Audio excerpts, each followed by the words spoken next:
안녕하세요. 오늘 뉴스레터의 주요 내용은 다음과 같습니다. 1. 한국 때문에 바이든은 겁이 더럭 났다. 2. KF-21 교체하겠다. 몇 달 전부터 미국이 자국 우선주의 정책을 펼쳤던 가장 큰 이유 중 하나인 중간선거가 드디어 오늘 실시되면서 앞으로 미국의 국가정책이 어떤 식으로 변해갈지 전 세계 국가들이 주목하고 있습니다. 세계 1위의 시장 규모를 가지고 있는 미국인 만큼 미국의 정책 방향이 전 세계 수많은 국가들의 경제적 이익을 결정짓는다는 점에서 우리나라 역시 미국 중간선거 결과에 촉각을 곤두세우고 있는데요. 2021년 1월 출범한 바이든 행정부의 중간평가 성격을 띠는 이번 중간선거는 단 한 번의 투표를 통해 연방 하원의원 전체와 상원의원 100석 중 35석, 미국의 50개주에서 36개의 주지사가 바뀝니다. 거기에 각 주의 국무장관 47석 중에서 33곳이 교체되는 등 바이든 행정부가 국정운영에 탄력을 받게 될지 여부와 더 나아가 2년 뒤에 열릴 2024년 미국 대선의 축소판이라 불릴 정도로 영향력이 막강한 선거입니다. 특히 우리나라 국익에도 큰 영향이 달려 있는데요. 현재 바이든 행정부에서 인플레이션 감축 법안인 IRA 법안을 만들면서 한국의 경제적 이익에 직접적인 제재를 가하는 모습이 연출되었기 때문입니다. 그런데 오늘 미국 중간선거가 코앞으로 다가온 날 IRA의 최대 피해 기업으로 지목된 한국 기업들이 미국이 아닌 제3국가와 연이은 빅딜 계약을 발표하게 되면서 지역구 지지율을 깎아먹으면서까지 인플레 감축 법안 IRA를 강행했던 미국 측 관계자들이 탄식을 쏟고 있는 상황이라고 합니다. 이에 다급해진 미국 의회에서는 선거를 목전에 두고 상원의원, 하원의원 모두 한국 기업에 대한 IRA 적용을 3년 뒤로 미루자는 법안을 발의하는 등 대응에 나서고 있지만 이미 한국 기업들의 미국 의존도 감축 계획은 실행되었고 결과적으로 미국 현지 투자 감소와 수십만의 일자리 감소를 유발시킬 것이란 전망이 나오고 있는데요. 미국 현지의 경제 전문가들은 이런 현상을 두고 한국 기업들은 이미 중국의 사드 보복과 일본의 반도체 소재 수출 규제로 교훈을 얻어 이런 식의 국가적인 제재에 익숙하며 누구보다 빠르고 현명한 대응을 할 수 있다며 당장 눈앞의 선거를 위한 정책은 오히려 그들에게 기회를 주는 것이라고 비판했습니다. 최근 중간선거 결과를 앞두고 있는 미국이 한국 기업의 어떤 결정과 계약에 당황하고 있는지 자세히 알아보겠습니다. 미국 내 여론조사 기관들은 이번 중간선거는 한 치 앞을 알 수 없을 정도로 박빙의 결과가 예상된다고 내다봤습니다. 특히 경합지에서의 결과가 향후 국정운영을 판가름 낼 것이라 분석했는데요. 70년대 오일 쇼크 이후 사상 최대의 물가 상승률을 기록 중인 미국은 지속적으로 기준금리를 인상하면서 물가를 낮추도록 유도해 경제 안정화 대책을 이어나갈 것으로 보입니다. 이에 바이든 행정부는 경제 안정화의 핵심인 일자리 부흥 즉 제조업 부흥을 천명하며 해외 기업들이 미국에서 경제 활동을 하기 위해선 미국에 공장을 지으라는 압박을 하게 됩니다. 기업들 입장에선 국내 총생산 GDP로 세계 1위이며 중국보다 큰 시장인 미국 시장을 놓치지 않기 위해 울며 겨자 먹기로 미국 내 공장을 지어야 하는 처지에 놓였는데요. 여기에 가장 큰 피해를 보게 될 곳으로 예상되는 곳이 한국의 자동차 업체들이었습니다. 현대기아 자동차는 아이오닉 5와 EV6 전기차로 미국 전기차 시장에서 점유율 2위를 달성하는 돌풍을 일으키며 테슬라의 독주를 막을 대항마로 급부상했는데요. 하지만 현대기아의 전기차는 100% 한국에서 생산되어 미국으로 수출되고 있기에 미국의 IRA 요건을 충족할 수 없는 상황이었습니다. 그런데 언론에선 잘 다뤄지지 않았지만 이런 IRA 법안이 한국만을 겨냥한 것이 아닌 미국산 이외의 모든 제조업을 겨냥한 것으로 미국에 가장 많은 자동차를 수출하며 내연기관 시장 점유율 1위를 차지하던 일본 역시 정부 차원에서 IRA 법안에 공식적으로 이의를 제기하고 있으며 프랑스 정부에선 미국의 IRA 법안을 두고 자국 기업이 미래에 창출할 경제적 이익을 침해한다며 세계무역기구 WTO에 제소하는 걸 검토하겠다고 밝힌 바 있습니다. 유럽연합EU에서도 미국의 IRA 법안은 21세기에 찾아보기 어려운 새로운 무역 장벽이라 밝히면서 공식적인 대응을 검토하고 있다고 밝혔습니다. 우리 정부도 다른 나라와 마찬가지로 국가 차원에서 우려와 대응을 하고 있는 와중에 중간선거를 이틀 앞둔 미국 의회에서 IRA 개정안이 새롭게 발의되었습니다. 상원의원과 하원의원에서 동시에 IRA를 3년 유예하자는 법안이 올라온 것인데요. 여야 할 것 없이 공동으로 추진하는 개정안이라 이번 중간선거에서 어떤 결과가 나오든지 간에 IRA가 3년 유예되어 한국산 전기차 혜택이 그대로 유지될 것으로 전망되는 상황입니다. 하지만 개정안의 세부 내용이 알려지자 일부 일본산 전기 차량과 유럽산 전기 차량들은 혜택을 받지 못할 수 있다는 우려가 나오는데요. IRA 3년 유예가 적용되는 제조사들은 현재 미국에 제조 공장을 건설했거나 건설하는 중으로 미국 내 투자가 완전히 결정된 기업을 대상으로 3년 유예가 적용될 것이란 세부 지침이 있다는 것입니다. 한국의 현대기아 측은 수조 원을 투자하여 미국 내 전기차 전용 공장을 짓고 있기에 무리 없이 혜택을 받을 것이란 전망이지만 미국 내 전기차 점유율 1%에도 못 미치는 일본의 브랜드들과 일부 유럽 브랜드들은 얄짤없이 보조금 지급 대상에서 제외될 것으로 보이는데요. 따라서 미국 연방의회에서 나온 IRA 개정안이 사실상 현대기아의 마음을 돌리기 위한 법안으로 보여지는 이유입니다. 하지만 현대기아를 비롯한 국내 배터리 업체들은 미국이 IRA를 발표한 순간부터 대책 마련에 나서 이미 미국이 아닌 새로운 공급처를 찾아 수천억에서 수조 원대에 달하는 천문학적인 계약을 마친 상황입니다. 호주의 세계적인 히토류 업체 아라프라에서는 현대기아 측과 7년 동안 연간 1,500톤에 달하는 히토류 공급을 약속하는 계약을 맺었습니다. 그런데 해당 히토류는 평범한 히토류가 아니라 엔디피어, 네오디뮴, 프라세오디뮴을 공급받게 됩니다. 엔디피어는 전기차 구동 모터를 회전하게 해주는 연구자석에 필요한 히토류로서 다른 원료로 대체 불가능한 핵심 물질입니다. 대체재가 많은 배터리의 경우는 리튬을 중심으로 인산철이나 니켈, 코발트 등 다양한 원료로 혼합하여 대체 가능한 것과 다르게 엔디피어는 연구자석의 필수적인 소재입니다. 현재 미국이 IRA를 통해 중국산 히토류 사용을 제한하고 자국 내 히토류 개발을 다시 시작하면서 70년대 당시 히토류 점유율 1위였던 미국이 과거처럼 자국산 히토류를 다시 부흥시키려는 노력이었지만 한국이 호주와 7년에 걸친 장기간의 계약으로 미국 내 가장 큰 히토류 소비업체인 한국 기업을 눈뜨고 빼앗겨버린 상황에 직면했습니다. 그런데 미국이 놓친 한국 기업은 현대기아뿐만이 아닙니다. 미국의 천문학적인 배터리 공장을 지으며 현지 일자리와 경제발전에 기여하고 있는 한국 기업 SKO는 세계적인 리튬 기업인 칠레의 SQM과 최소 5년 5만 7천 톤에 달하는 초대형 빅딜으로 공급망을 다변화하는 선택을 했습니다. 이전엔 호주의 리튬 공급업체와 계약을 했던 SKO는 최근엔 칠레 업체와 빅딜을 성사시키면서 미국의 IRA에 대응하기 위해 공급망을 넓히고 있는데요.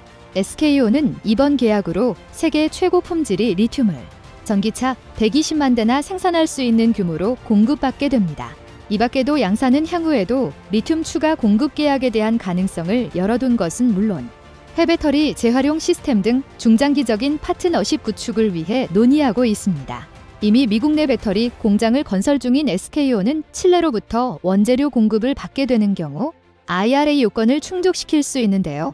핵심 제재 대상인 중국산 원재료가 아닌데다 칠레는 미국과 FTA를 맺고 있는 국가이며 무엇보다 미국 내 공장을 통해 생산되기 때문입니다. 그런데 한국 기업이 이런 식으로 미국이 의도한 것과는 다르게 교묘한 방식으로 이익을 최대화하는 전략을 취하자 미국에서도 동맹과 세계무역 기준에 부합하지 않는 IRA에 대한 비판의 목소리가 나오고 있습니다.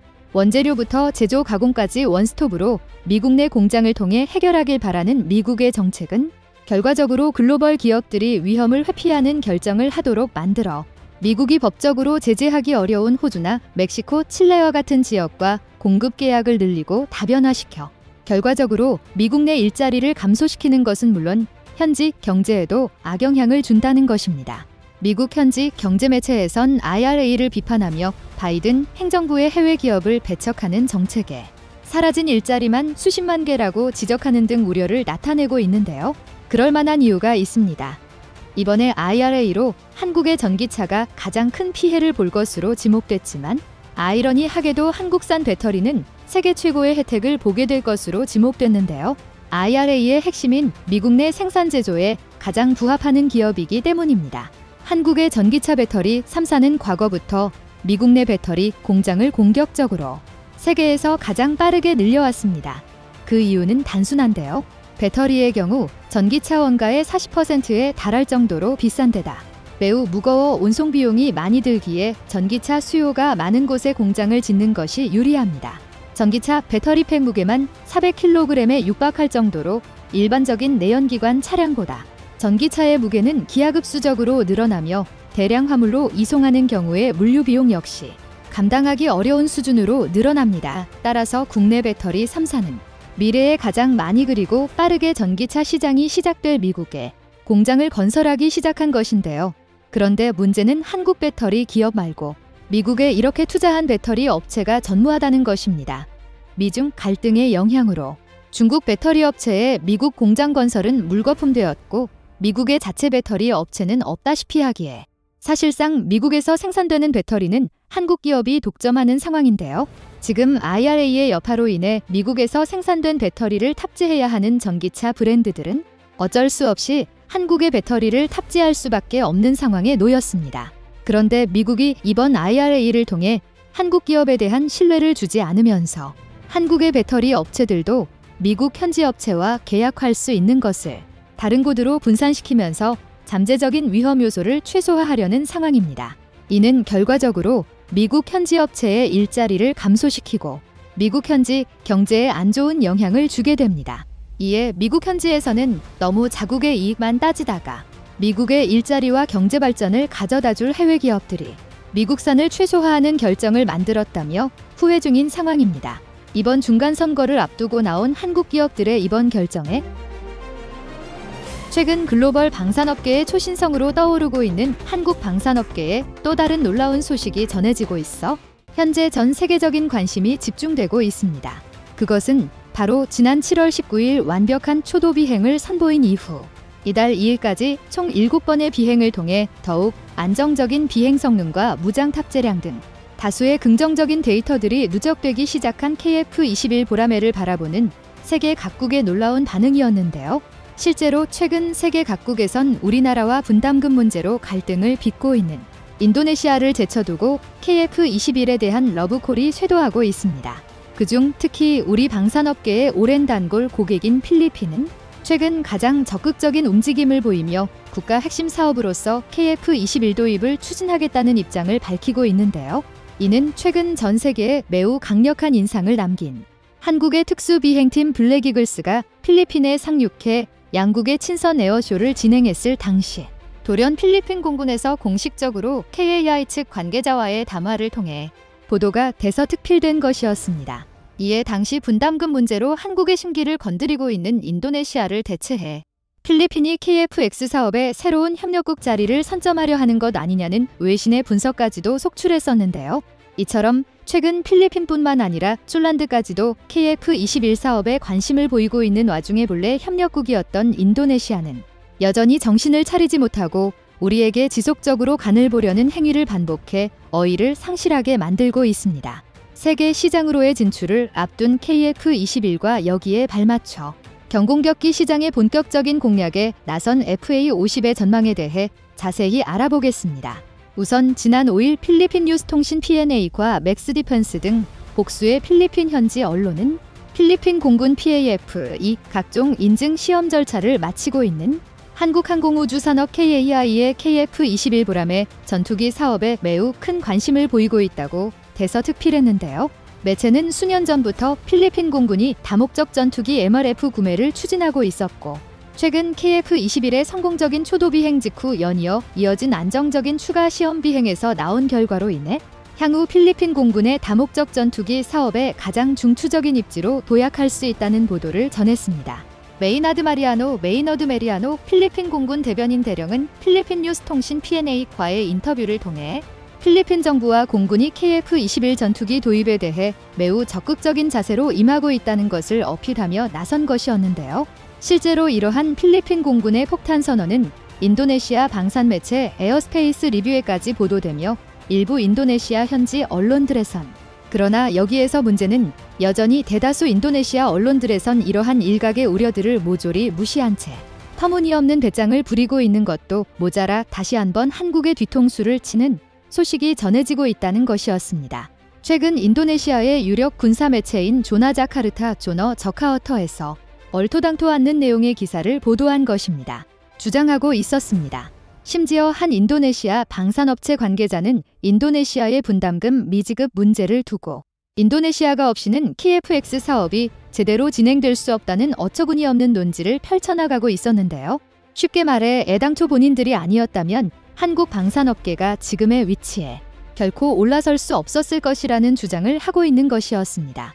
물론 그들의 주장과 같이 그간 인도네시아가 한국 방산의 대표적인 단골이었다는 사실은 결코 부정할 수 없는 사실이지만 그들이 이토록 뻔뻔한 자부심을 부리기에는 KFX 분담금 문제뿐만 아니라 T50 잠수함의 대금 지불을 지연하고 자신들이 정비 소홀로 장비를 망가뜨려 놓고 한국에 타들하는 등 소위 말해 아주 골치 아픈 진상 고객이었다라는 것은 쏙 빼놓은 매우 뻔뻔한 주장인 것이었습니다.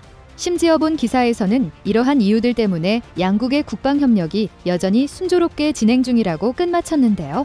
도대체 언제부터 한쪽만 고생하는 것을 협력이라고 불렀는지 어이가 없을 따름입니다.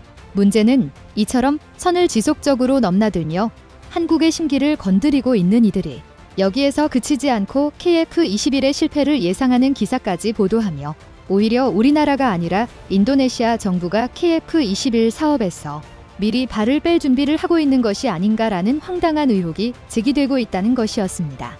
실제로 조나자카르타는 홈페이지에 러시아의 차세대 전투기로 개발 중인 수-75 체크메이트가 순조롭게 개발 중이며 잠재적 고객을 요구로 충족하는 뛰어난 퍼포먼스를 보여줄 예정이라는 소식을 대서특필함과 동시에 뜬금없이 KF-21의 엔진이 미국산이라 믿을 수 없다는 기사를 함께 보도한 것이었습니다. 이는 앞선 나팔 때와 같이 아직까지도 인도네시아가 양측 사이의 서간을 보며 어떻게 해서든 자신들이 조금이라도 유리한 고지에 서려는 저열한 꼼수가 명백하게 드러난 것이었죠. 그런데 이처럼 지속적인 꼼수와 저열한 국민성을 보이며 더 이상 이를 것조차 없어진 인도네시아와의 파탄난 신뢰관계를 유심히 지켜보던 필리핀에서 이 틈을 집중적으로 공략해 자신들이 이번 사업을 이어받고자 하는 의지를 매우 적극적으로 드러내기 시작한 것이었습니다. 특히 필리핀은 한국전쟁 당시 무려 7,420명의 자국군을 파견해 주었던 매우 고마운 국가였기 때문에 우리나라는 필리핀과 상당히 오랜 기간 긴밀한 협력 관계를 구축해오며 1990년대부터는 퇴역을 앞둔 무기들을 잇따라 필리핀군에 공여해오고 있었습니다. 훈련기와 군용헬기, 군용트럭 상륙정 참수리, 고속정에 심지어 포함급 초계함까지 엄청난 양의 무기를 무상으로 제공하면서 항상 자국의 전력 증강에 목말라왔던 필리핀군에 매우 큰 도움을 주고 있었습니다. 여기에 더해 1995년 당시에는 공군의 주력기로 사용되던 F-5A8대를 필리핀에 대당 단돈 $100에 넘기기도 했는데요. 당시 이렇게 필리핀에 넘겨진 8대의 F-5A는 무려 10년간이나 필리핀 공군의 주력 전투기로서 활약해왔습니다. 심지어 이러한 한국의 도움을 잊지 않은 필리핀은 이후 지속적으로 한국 방산업계의 충성 고객이 되어주었는데요. 특히 2013년 당시 필리핀 공군은 과거 한국에서 인도바다 사용하던 F-5A의 정비 역량 부족으로 인한 노후화로 인해 전기 퇴역 조치되어 필리핀 공군에 커다란 공백이 생기자 한국의 FA-50PH 12대를 전격 수입하기로 결정했습니다. 당시 필리핀 정부는 공군의 주력기 자리에 도입할 전투기로서 초험 속에 진입하는 게 가능하면서도 합리적인 가격을 가지고 있는 FA-50을 도입하기로 결정한 것이었습니다. 필리핀에 배치된 FA-50PH는 2016년 12월 27일 이즈와 연계한 무슬림 반군 조직 소탕 작전에 투입되었는데 이는 FA 신개발 이후 치러진 최초의 실전이었습니다.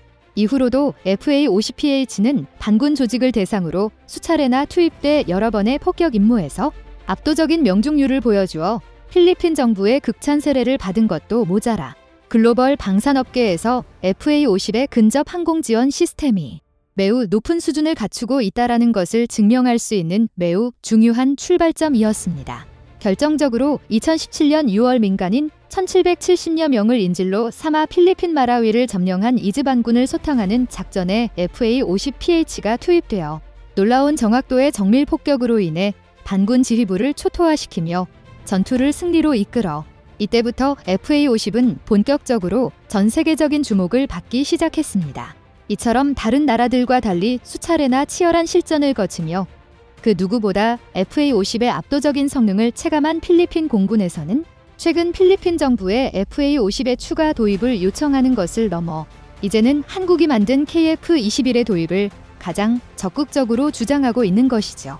특히 필리핀은 날이 갈수록 거세지는 중국이라는 최대 위협에 맞서기 위해 자국의 부족한 국방비에 맞는 합리적 가격의 군수 장비를 도입하길 원하고 있는데 현재 이러한 조건을 모두 갖추며 국제 방산 시장에서 인정을 받고 있는 국가는 오직 한국이라는 결론을 내린 것으로 분석되고 있습니다. 물론 필리핀의 MRF 사업의 대전제가 계약 후 2년 내로 납품을 시작해야 한다는 우리에게는 매우 빡빡한 조건이기 때문에 아직 양산이 시작되지 않은 KF-21이 선정되는 것은 다소 무리가 있어 보이는데요. 그러나 그만큼 현재 필리핀 정부가 한국산 전투기에 대한 매우 높은 관심을 가지고 있다는 것을 적극적으로 표출하고 있는 것이며 FA-50을 시작으로 앞으로 발전해 나갈 한국의 전투기 개발에 꼭 자신들도 참여하고 싶다는 의지를 표한 것으로 해석할 수 있습니다.